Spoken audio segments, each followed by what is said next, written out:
the first thing you can do is, as I guess you have already, is wake up to what's actually going on. It comes over quite complex. People, whenever you talk about finance to people, it's like, boom, just switch on. But what you saw there is the easiest, simplest concept in the world to grasp. And that causes you to feel bloody stupid that you've been so blind to something so obvious. All you can do is just tell other people to start with. But I've campaigned for a number of years because I believe there is a solution to this. I heard someone in the audience earlier saying that the only way out of this is a violent, bloody revolution. If you look around you now, the world's falling apart and you've got violent, bloody revolutions going on everywhere. So that's one option. But it's not going to get you too far.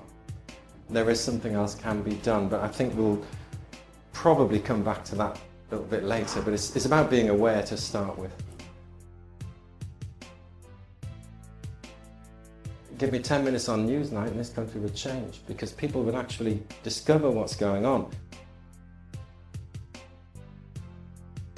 The people who literally own the oil companies are the same bankers we're talking about. But not a group of people as such. These are corporations. They have a plan.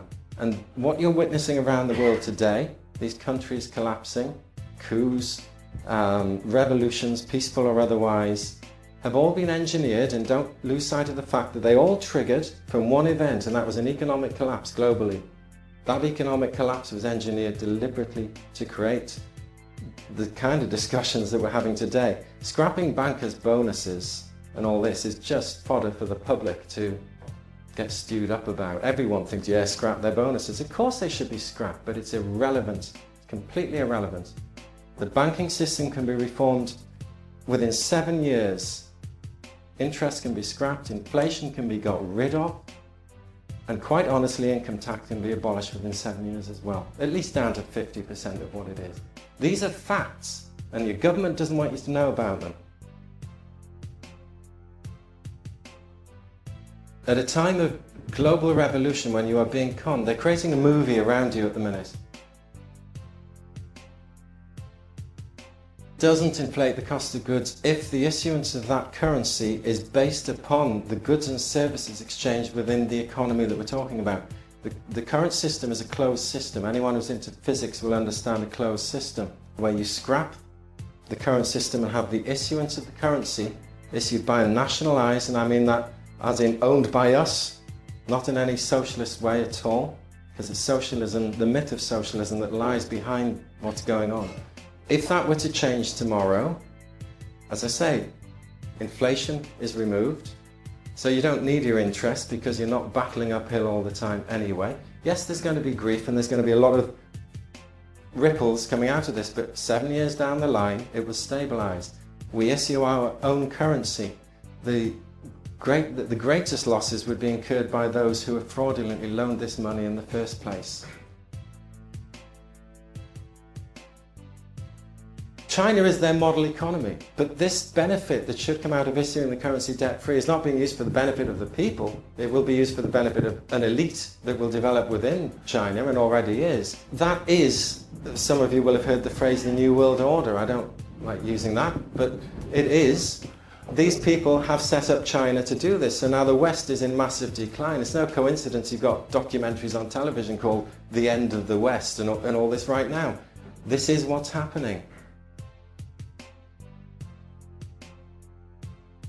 It all does come down to the fact that the currency is issued by a private person or persons as a debt to you.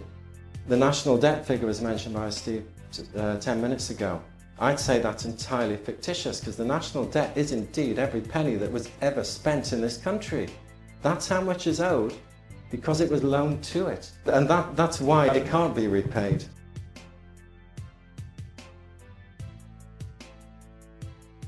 The people who run this system have to have nice islands in sunny places to bugger off to, but while they take the piss out of everyone else.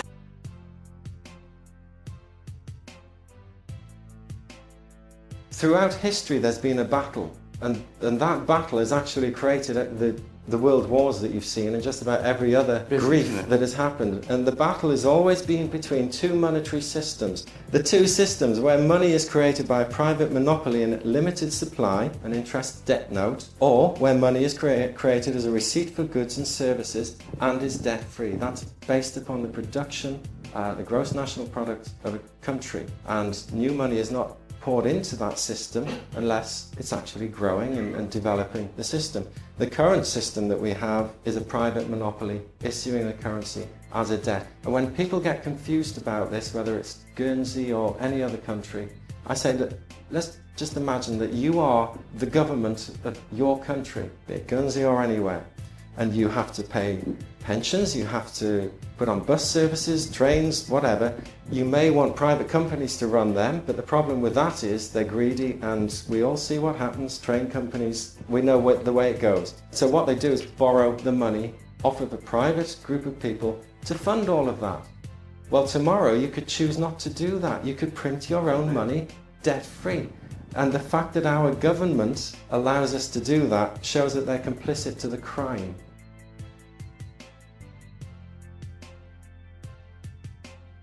People confuse the bank on the high street with the kind of banking that we're talking about, where all the frauds and stuff are going on.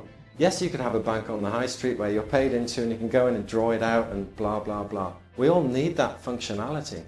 And that was literally within 3 hours of being shut off when the credit crunch happened.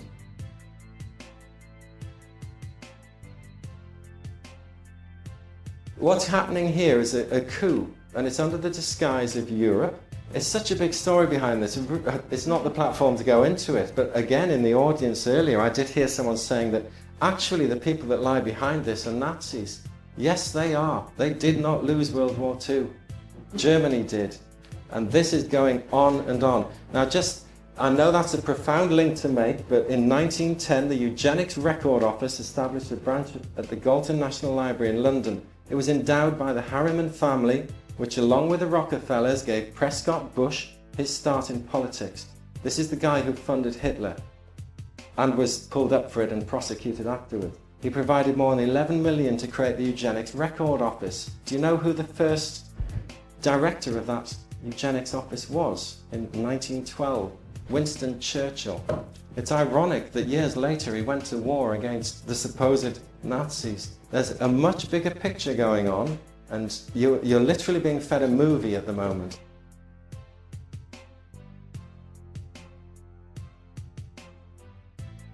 There's going to be a lot of pain, whatever changes you make. But part of the plan that is unfolding before you now involves you going through a hell of a lot more pain than you're suffering at the minute. Because it's not even begun in this country. Look around you now and see what's actually happening. It's coming here, and it's coming here soon.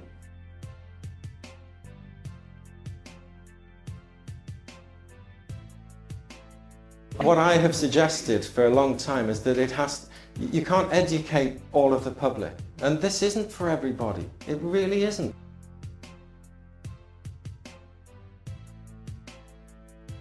What has to happen is those who do understand it, and when you do understand this simple thing, you will realize that it's probably the biggest crime against humanity, quite literally, because it creates poverty. That's what it does globally, literally. But it can be solved.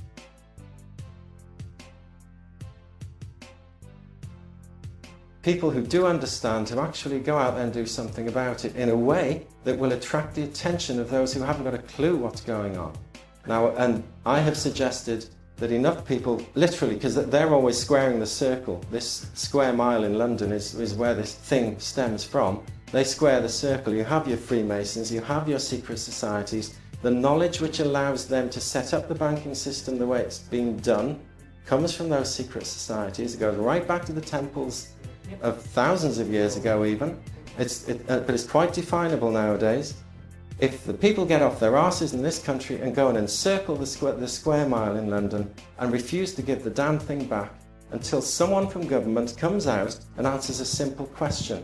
Why do you allow our currency to be issued by a private group of individuals as a debt with interest when tomorrow we can choose to have it debt-free issued by ourselves?